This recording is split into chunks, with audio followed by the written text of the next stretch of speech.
حبيبه السلام على خليل الله ونجيبه السلام على سفي الله وابن سفيه السلام على الحسين المظلوم الشهيد السلام على أسير الكربات وقتيل العبرات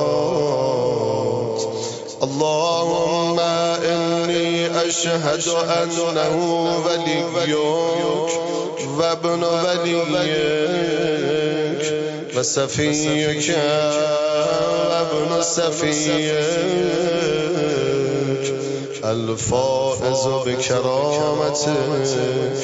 أكرمته بالشهادة وخبرته بالسعادة واجتبيته بطيب البلاد وجعلته سيدا من السادة وقائدا من القادة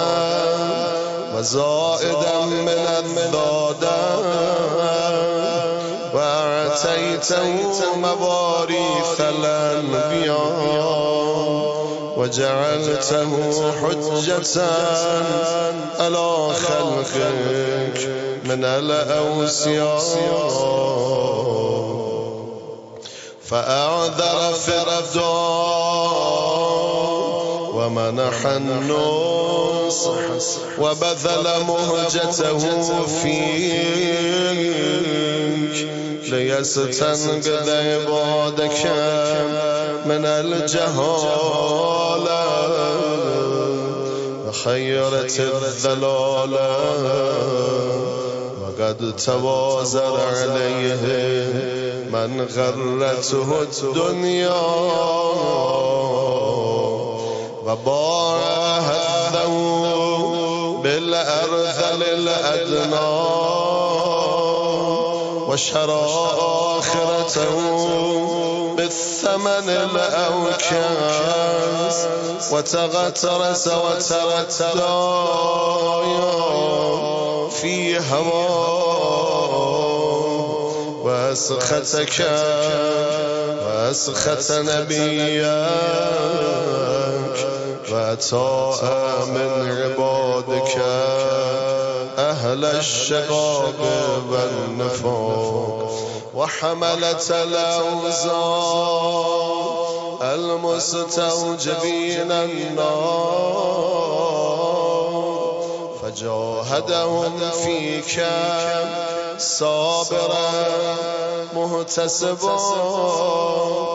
حتى سفك في طاعتك دمه واستبيح هريمه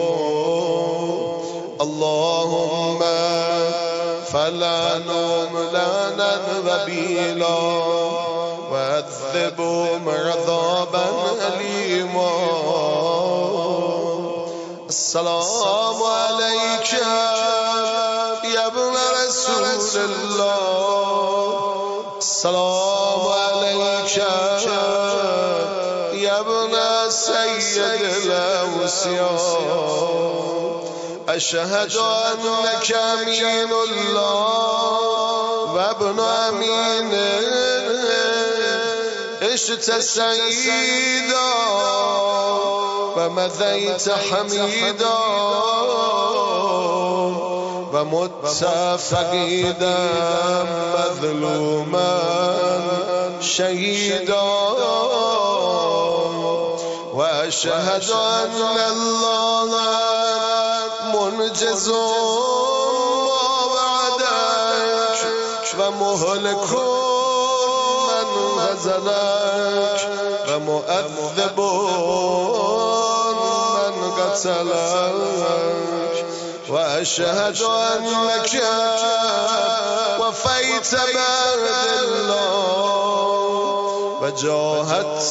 في سبيله حتى أتاك اليقين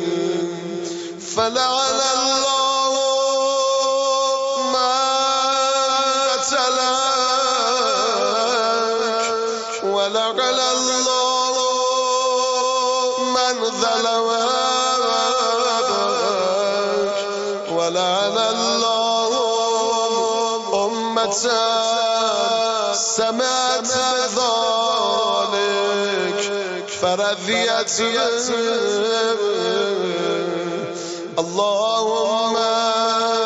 إني أشهدك أني ولي لمن والاه وعدو لمن عاداه بابي أنت وأمي يا ابن رسول الله أشهد أنك كنت نورا في الأسلام الشامخة والأرحام المتنزرة لم تنجسك الجاهلية بنجاسة ولم تلبسك مظلمات ثيابها وأشهد أنك من دعائم الدين وأركان المسلمين ومعقل المؤمنين وأشهد أنك الإمام بر السقي الرفيع الزكي الهادي المهدي وأشهد أن الأئمة من ولدك كلمة التقوى وأعلام الهدى والعروة الوثقى والهجة على أهل الدنيا وأشهد أني بكم مؤمن وبإيابكم موقن بشرائع ديني وخواتيم عملي وقلبي لقلبكم السر وأمري لأمركم متبع ونصرتي لكم معدة